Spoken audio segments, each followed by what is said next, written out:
Palhetas. Distribuição Sinapse.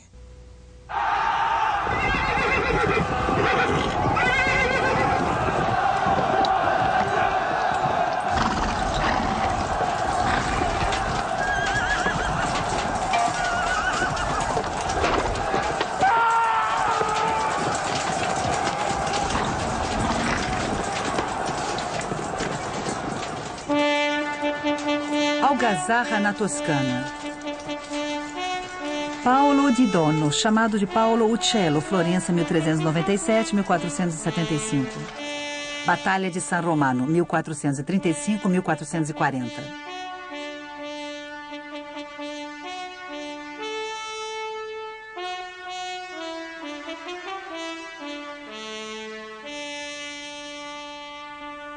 Batalha de San Romano. Este é o título de um painel de madeira conservado na National Gallery de Londres.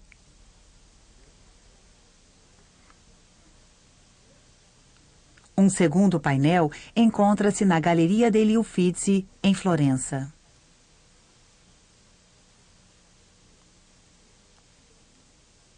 E um terceiro encontra-se no Museu do Louvre, em Paris.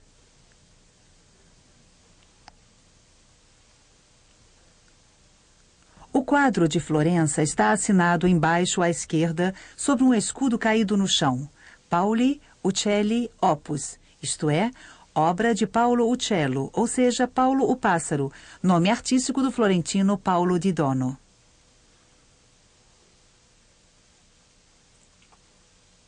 Cada painel mede cerca de 1,80 m de altura por 3,20 de largura. As fortes diferenças de tonalidade entre os três quadros decorrem sobretudo das restaurações praticadas em diferentes épocas. Os painéis são constituídos de várias pranchas de álamo horizontais, coladas e revestidas com uma preparação à base de gesso com longas faixas de tecido. O pintor marcou os contornos com a ajuda de incisões feitas no gesso com um estilete.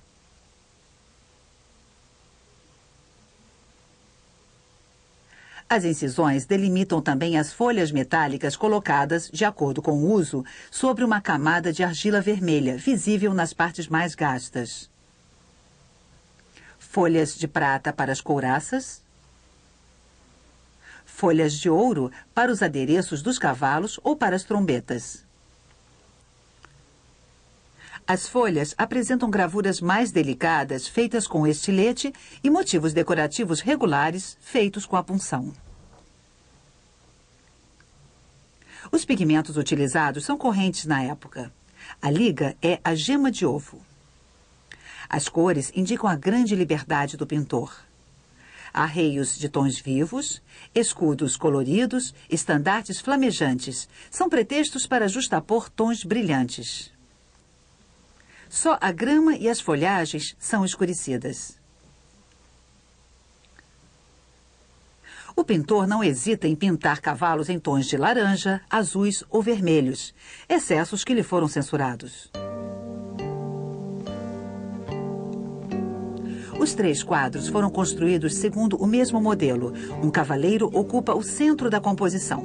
Ele está cercado por dois grupos compactos.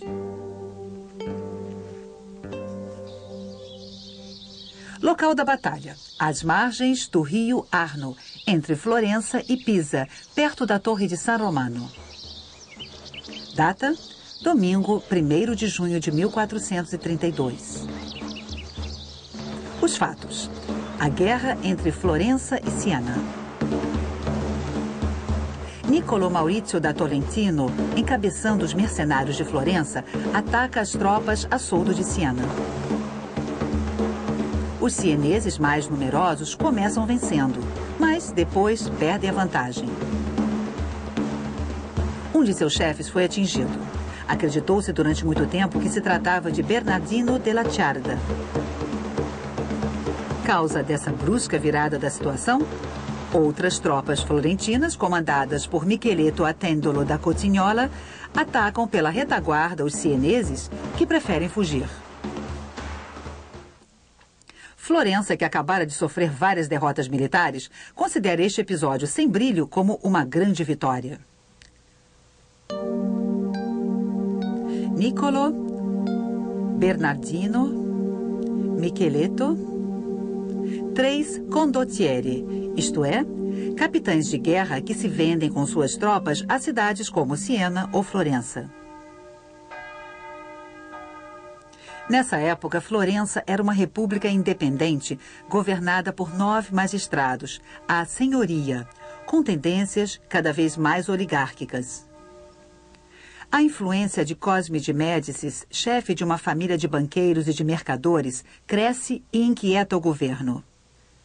Cosme é preso e exilado em setembro de 1433. Seu amigo Niccolo da Tolentino, herói da Batalha de San Romano, quis ir em seu socorro, mas foi enviado para lutar contra os milaneses. Após ser capturado, ele morrerá meses mais tarde. Após um ano de exílio, Cosme é chamado de volta devido à aquisição de uma senhoria por seus amigos. Ele assume então o poder e, em 1435, manda trazer de volta a Florença o corpo de Niccolo, considerado um mártir da causa dos Médicis. É provavelmente nesse momento que Cosme pede a Paolo Uccello para pintar uma lembrança da batalha em que, 3 anos antes, o condottieri havia provado a sua coragem. O artista está com quase 40 anos e já é famoso. Ele pintou afrescos para o claustro do convento de Santa Maria Novella. São vários episódios do Gênesis. Ele irá completá-los anos mais tarde com outros afrescos sobre a história de Noé.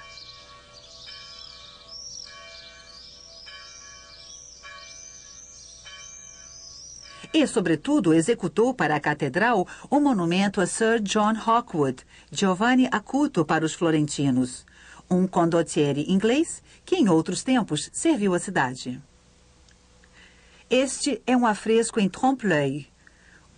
Um túmulo serve como base para uma estátua equestre. Andrea del Castagno irá imitá-lo 20 anos mais tarde, pintando a estátua do próprio herói da Batalha de San Romano, Niccolo da Tolentino.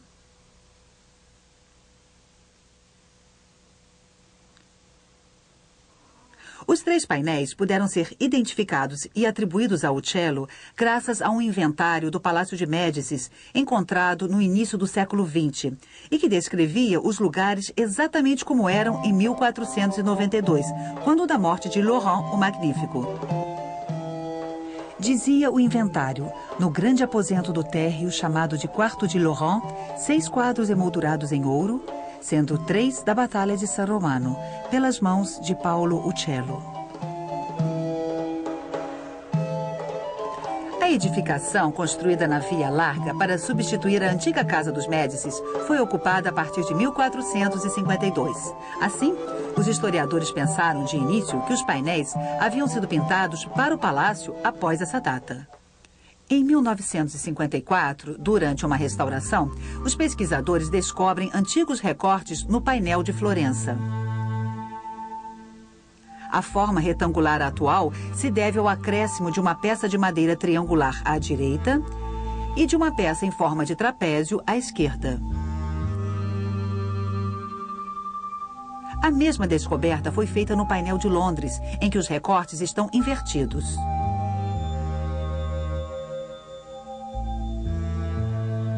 No painel de Paris, há um triângulo à esquerda e uma parte em forma de trapézio mais larga à direita.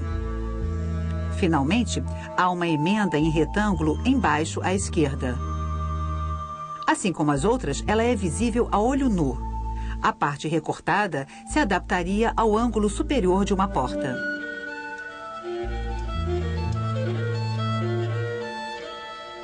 Esses recortes ou chanfros foram atribuídos inicialmente à arquitetura do palácio. As paredes do quarto de Laurent são recortadas em abóbadas separadas por capitéis, mas as laterais das paredes eram largas o bastante para receber esses quadros sem nenhum recorte. Portanto, os painéis foram preparados para um outro cômodo, menor e com abóbadas, provavelmente uma sala da antiga casa dos Médici. Eles podem ter sido alinhados ao longo da mesma parede ou dispostos no ângulo direito. Vários autores imaginaram que a parte superior, adequando-se à forma das abóbadas, poderia comportar uma luneta. Além dos estandartes e da ponta das lanças, as pinturas mostrariam também o alto das colinas e o céu.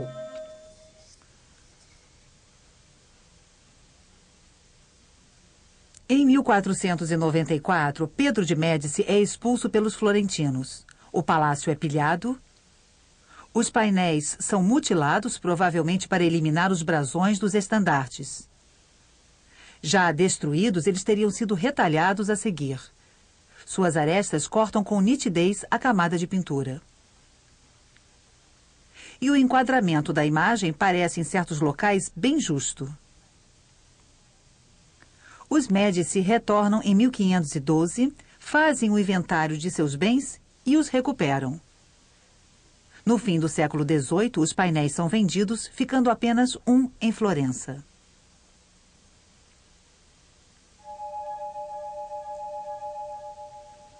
Paulo apaixonou-se pelos problemas da perspectiva. Nessa época, o arquiteto Leon Battista Alberti apresenta um método para construir uma imagem e define, ao mesmo tempo, o enquadramento da tela, o ponto de vista do pintor, as linhas e o ponto de fuga, a linha do horizonte e os raios de visão. A maioria dos pintores se apoia nesses princípios e utiliza, como suporte de sua perspectiva, a arquitetura e os pisos. Paulo terá uma atitude mais eclética, misturando as antigas práticas às teorias modernas. Em seus dois São Jorge, ele adota perspectivas com muitos pontos de fuga. Mas o pintor criará também imagens com um único ponto de fuga, como as pequenas cenas da predela de Urbino, intitulada O Milagre da Hóstia Profanada, ou ainda A Caça.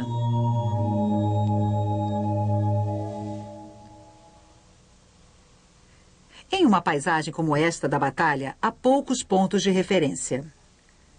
Para sugerir a profundidade, o artista faz uso de um primeiro recurso, a diminuição dos objetos ou dos personagens com a distância.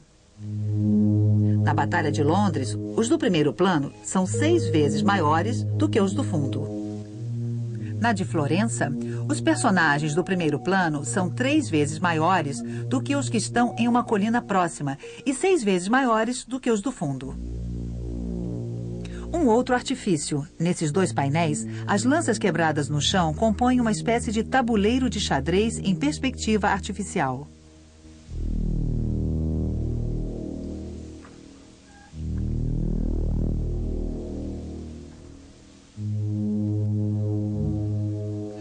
No quadro de Paris, apenas as placas de grama parecem induzir linhas de fuga. E a profundidade é garantida por um outro recurso, a disposição escalonada das pernas dos soldados e das quartelas dos cavalos.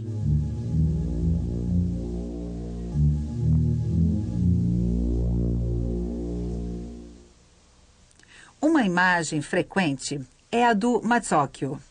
De madeira ou de vime, é um tipo de chapéu apreciado pelos florentinos.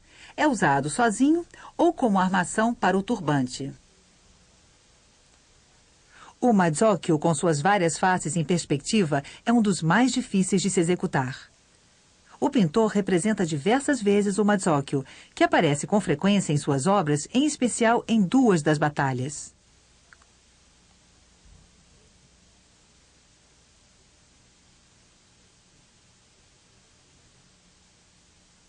A geometria está em toda parte. Barriga e garupa dos cavalos são desenhados a partir de círculos ou arcos de círculos traçados com um compasso.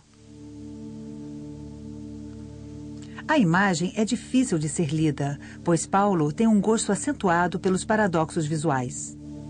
Bem de acordo com a moda na época, as calças usadas pelos homens são cada uma de cor diferente. Algumas são, por vezes, divididas no comprimento.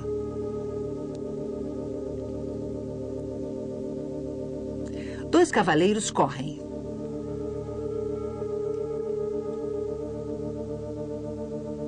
O primeiro empunha uma lança. O outro usa um capacete e um escudo. Nosso olho tem dificuldade em separar as pernas. No primeiro, uma amarela e uma vermelha.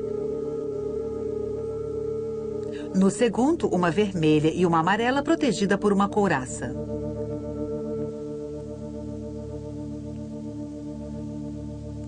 Em todas as partes, Paulo domina com humor as superposições de formas comprimidas pela perspectiva ou os arranjos insólitos criados pelas reduções. O busto de um cavaleiro parece substituir o do homem atingido pela lança.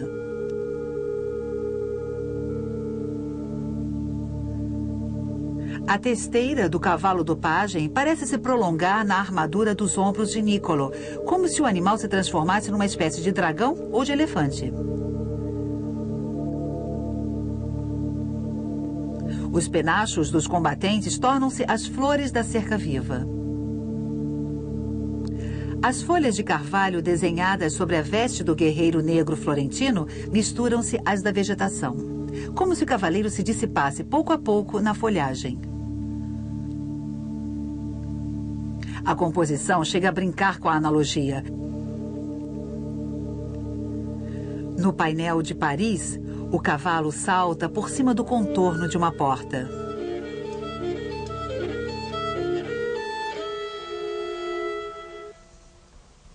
Nessas imagens dos combatentes, alguns só conseguiram identificar autômatos, armaduras vazias montadas sobre cavalos de pau que dão coices estáticos.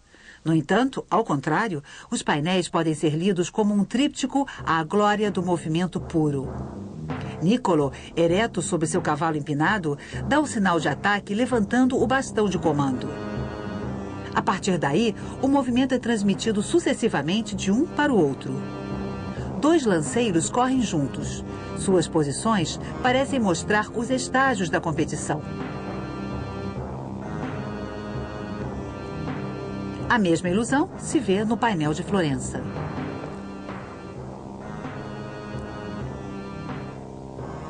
No painel de Paris, a densidade e as formas intrincadas lembram uma espécie de grande maquinaria. O mazzocchio do besteiro parece o pivô em torno do qual se movimentam as cabeças dos cavalos e seus cavaleiros. Os escudos, com desenhos dentados, são como engrenagens que prolongam essa mecânica.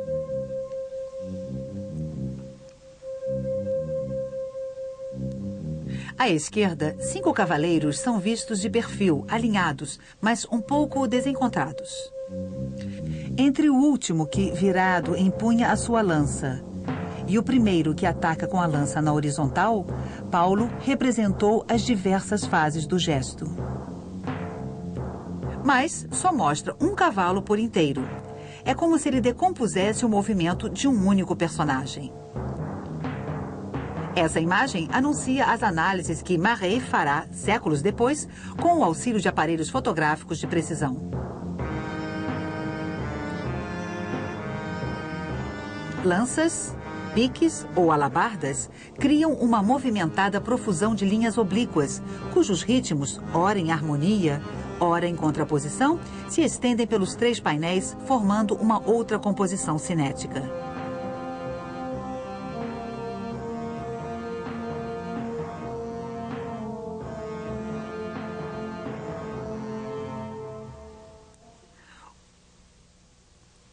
Os painéis não são a simples aplicação de princípios geométricos. Eles são ricos em pequenos detalhes que fazem dessa crônica militar uma narrativa a ser decodificada.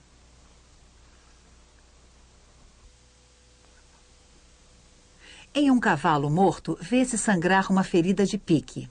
Pique, essa antiga lança, uma simples arma de madeira com ponta de ferro usada pelas milícias das cidades e que permitia enfrentar a cavalaria adversária ou atingir os homens caídos no chão. Com as alabardas, os soldados perfuravam os jarretes dos cavalos ou davam golpes nos interstícios das armaduras. Armas temíveis também eram as bestas. Feitas com um arco de aço ou de madeira, sua corda era esticada por meio de uma mola. Elas disparavam pelouros ou setas que podiam perfurar um homem de um lado a outro. Os pesados cavaleiros usam a armadura com espaldar, cotoveleira e manopla para proteger os membros superiores, além de escarcela, coxotes, joelheiras e polainas para proteger a parte inferior do corpo. Sob a armadura, a cota de malha. Um guerreiro morto deitado de bruços permite ver como se prendia o conjunto. As peças da armadura correspondem à moda dos anos 1435 a 1440, um argumento a favor de uma datação precoce dos painéis. Os cavaleiros usavam ainda a lança de torneio, uma peça de madeira com a ponta de ferro muito pesada e com 4 a 6 metros de comprimento. No painel de Londres, 3 florentinos atacam um sienês que se defende com um martelo. O primeiro florentino acaba de atacá-lo com a lança. A arma passou sob a proteção do peito e arrancou um pedaço da carne. O segundo florentino deu uma estocada no mesmo lugar sob a parte da armadura que protege o coração.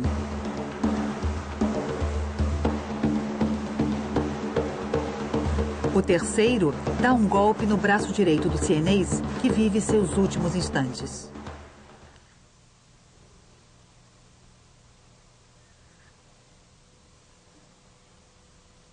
O cello também faz com grande minúcia a representação dos cavalos. Cada painel mostra um tipo de bridão diferente. Arreios de torneio ou de parada, arreios completos com rédeas duplas, arreios apenas para combates rápidos e de grande mobilidade. Os cavalos não usam focinheira. Abrem bastante a boca tentando afastar ou se desvencilhar dos freios. Os animais recebem muitos cuidados. Crinas trançadas, rabos cortados ou penteados de várias formas, às vezes com guizos, cascos enfeitados, ferraduras.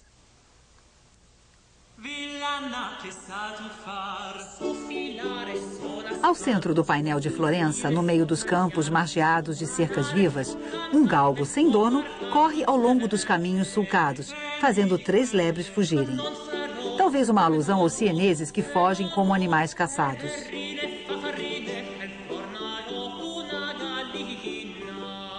Em outra cena bucólica, vários personagens carregando ânforas se movimentam em torno de um poço ou de uma grande cesta. A guerra, tendo ao fundo as colinas toscanas na primavera, só atinge um pequeno território. No painel de Londres, há muitas laranjeiras, símbolo de riqueza e fecundidade, acima dos florentinos, mais tarde vitoriosos. Uma cerca de rosas serve como fronteira entre a guerra e a paz.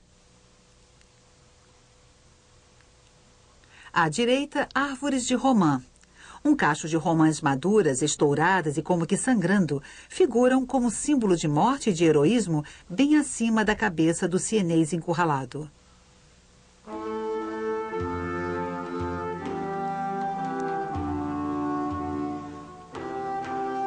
Em seus 3 painéis, Paolo tem o cuidado de reunir, por elos complexos, a guerra e a paz, a vida e a morte, o próximo e o longínquo, o grande conjunto e o mínimo detalhe. Ao mesmo tempo em que assiste à fúria da batalha, o espectador pode ver a diferença entre os garanhões e as éguas. Contar o número de pregos de uma ferradura? Ou aproximar-se do interior de uma arcada dentária. Os homens não são esquecidos. Longe de serem autômatos, como se imaginou, eles mostram uma enorme variedade de rostos, de expressões e de emoções.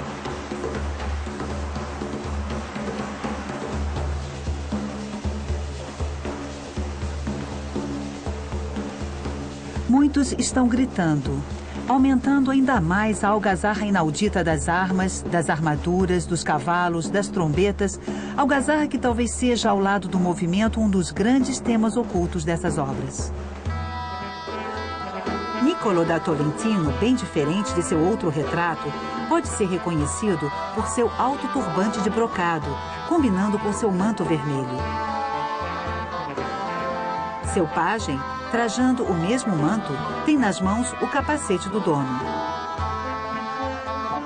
Acima do condottiere tremula o estandarte com sua marca, o nó de Salomão, brasão outrora tomado de um general inimigo, e que também se vê no afresco da catedral pintado por Castanho. No painel de Paris, Micheletto Attendolo da Consignola é identificado por seu estandarte com um unicórnio. Attendolo é o nome dos primeiros Sforza, que mais tarde reinarão sobre Roma. O estandarte mostra também uma ondulação em preto e branco. Este será o principal elemento de seu brasão, como demonstra a obra Sforza de Roger van der Weyden.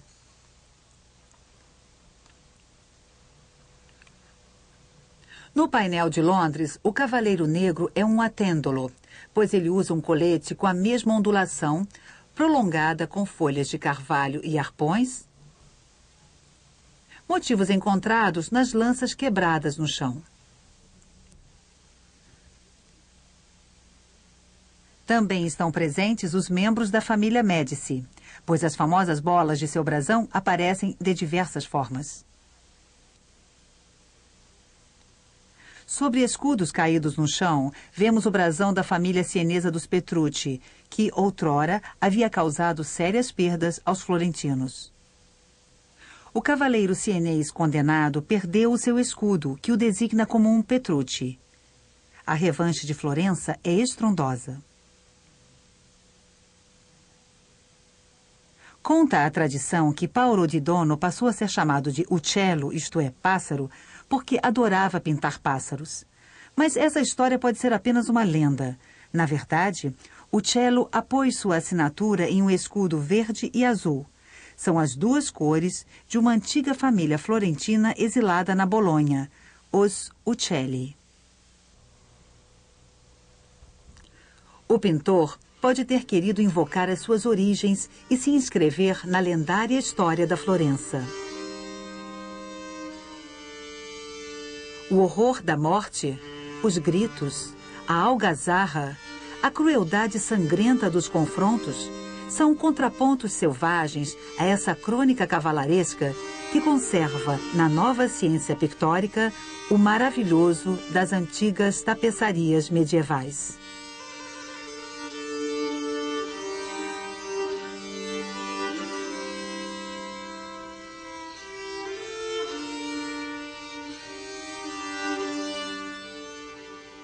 Versão brasileira, Audionews.